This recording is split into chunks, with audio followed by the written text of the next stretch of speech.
Sustain 267. And it's time for Sustain 267. With me, I have Patekilisita. Welcome back. Good morning, Miss Leary. Good morning to you and your listeners. And thanks for having us back. Thank you so much for taking the time out to come back Ibile, live. Let's just talk about 3 weeks in a row? Look, I'm going to give you an award for this one. So today you're not alone. I can see we have guests with us. If you could just kindly introduce our guests. Yeah, so before I introduce them, good morning, everyone. Welcome to the Sustain 267 feature on Yarn FM. And today we are talking SMMEs.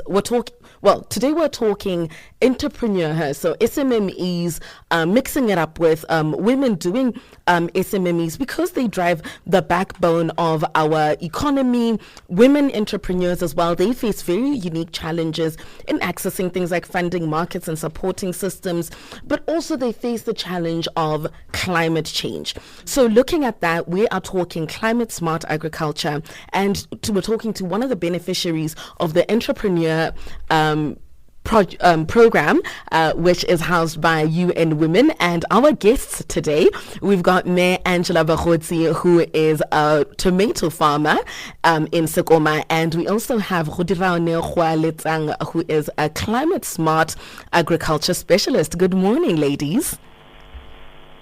Good morning. Good morning, listeners. Now to get right into it. So, Ms Angela, starting with you, you are a tomato farmer, a hydroponic tomato farmer. So you aren't doing conventional, you are doing climate smart agriculture. And my first question for you is, why did you decide to go climate smart instead of the conventional, cheaper farming? Good morning once again, and thanks for having me today.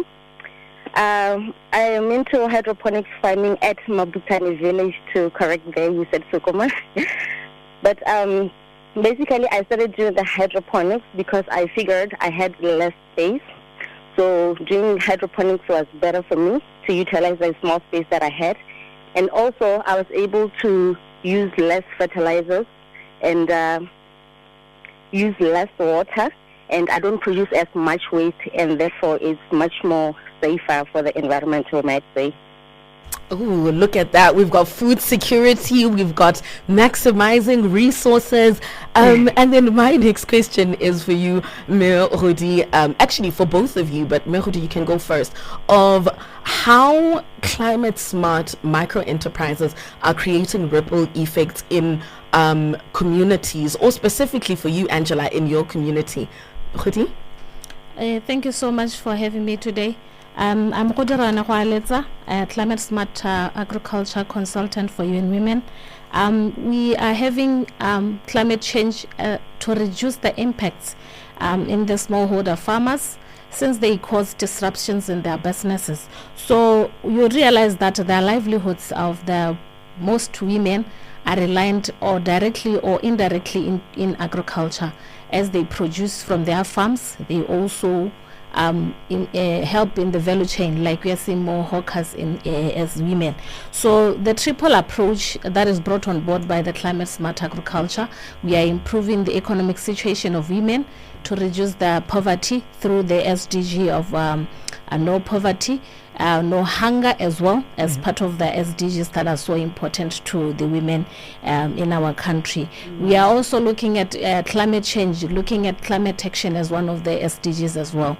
So we are now looking at reducing this impact to really carbon to having more losses and reduce productivity in their farms, as well as having to have low food security in our country. So we can also look at the import bill. We have a high import bill. So in doing this, we are also looking at a whole spectrum of important economical situations that we're experiencing as a country. Nice. So they're securing the bag. We're advancing sustainable development with SDGs and food security.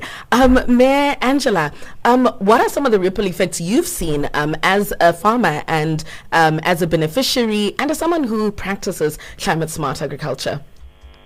Being into the hydroponic farming, I've realized that from the part of the country where I come from, we find that we have very sandy soils that would require very much more fertilizers when you use dry land farming and much more water. So now the kind of system that I use, which is a bucket and drip method of hydroponics that recirculates water, I've found out that I use less water and less fertilizers, like I said earlier. And this has shown even the people in my village that it is very much possible to get more yield in such a system, in such a small space, and they are very much interested in trying that kind of farming.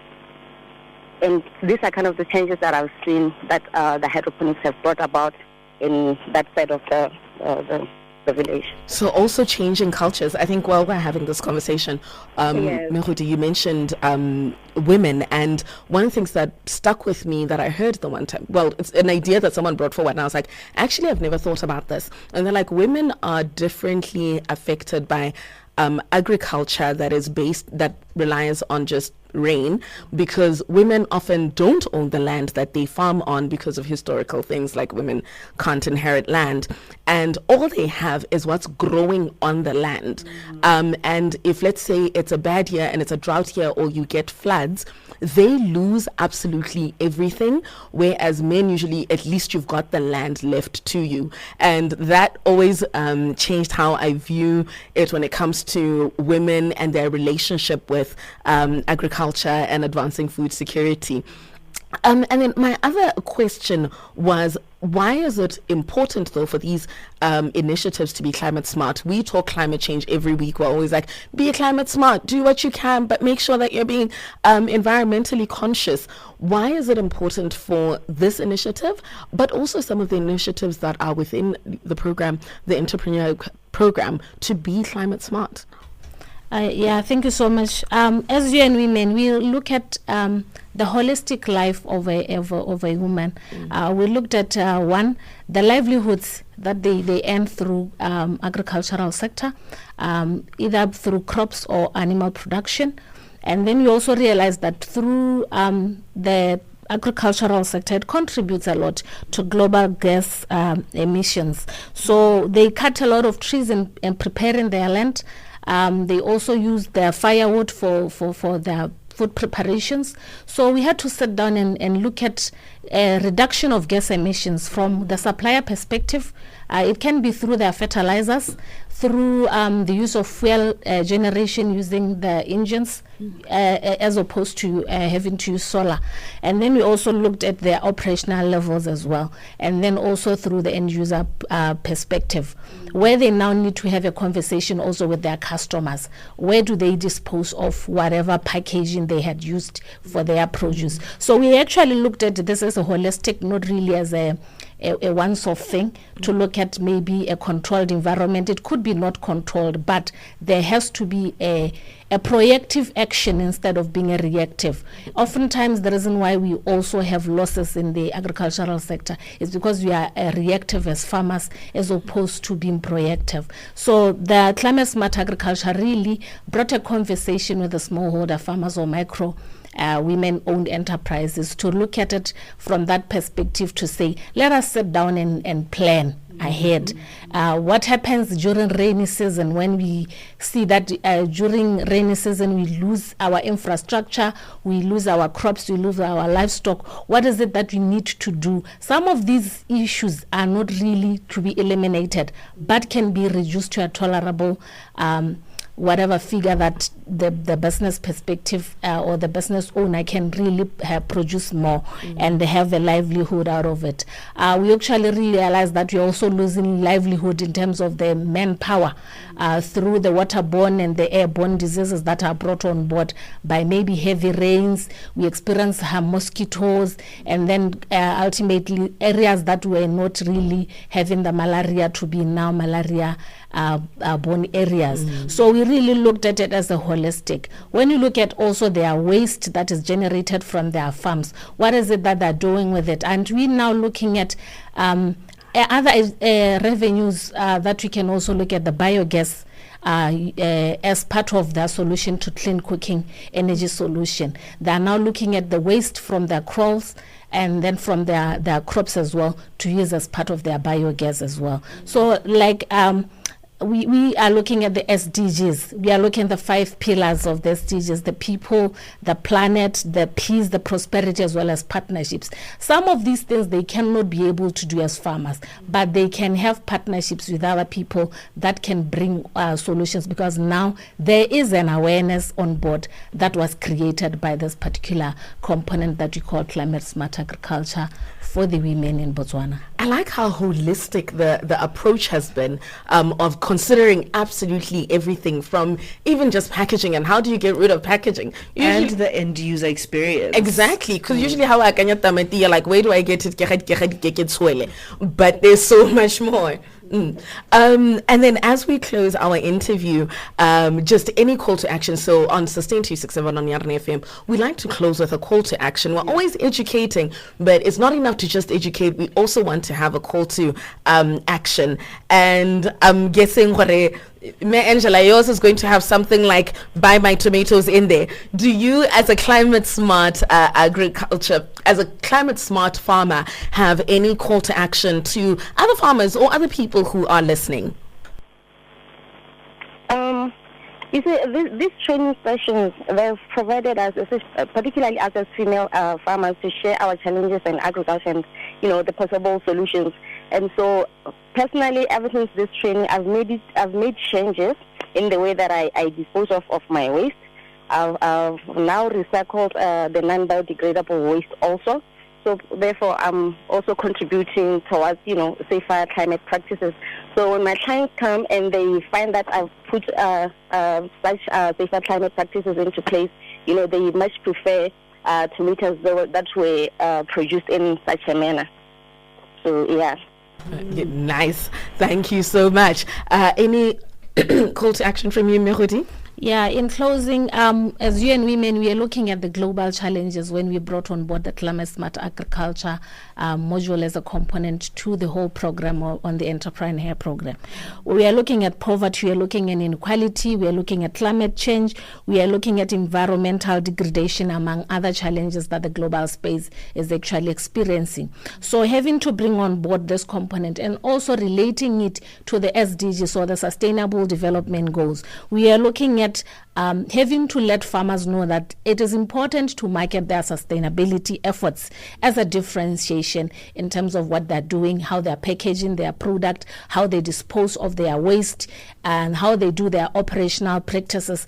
And whenever, even when they want to get funding, we also have taken them on board on how to really go about having to take part into competitions that you normally see floating, whether in the country, in the continent, and also in the global space, to be able to really be global icons as part of their growth patterns. So that is another part that they had to take on board as part of their action plans going forward. They also have to really be able to market their sustainability, have to show responsibility in terms of being eco-friendly or environmental friendly in their operations, and also to create eco-friendly conscious customers. Like I was saying, you need to also let the customer know that there are these particular partnerships that I have that recycle waste, that you need to be able to segregate even your waste. Even in their farms, they are now doing waste segregation as part of their action plans as well. And then also this also strengthens their brand reputation. So basically the climate smart agriculture component really changes a lot into how we perceive life and how we really view the climate change issues in our country as farmers. Unfortunately, we've run out of time, but thank you so much. I've honestly learned a lot today. Thank you so please, Pato, if you could. All I was going to say was I don't think we need to add any more to that. We know what you have to do. Please do it. And again, usually we give you this is what you have to do. And today we're saying this is what has been done and proven to be working. Please jump on it as well. Please follow Sustain 267 on all the social media platforms. That is at Sustain267 on YouTube, on Twitter, on Instagram, on LinkedIn, on Facebook. Connect with us for more of these conversations and also to suggest some other topics. And thank you so much, ladies, for joining us. And bye, Miss Leary and your listeners. Thank you so much. Thank you so much, ladies, for coming through. And that's how we wrap up Sustain 267 for today. It happens every single Wednesday with our host, founder, as well as climate activist Patekili Sidze. It is 9:54.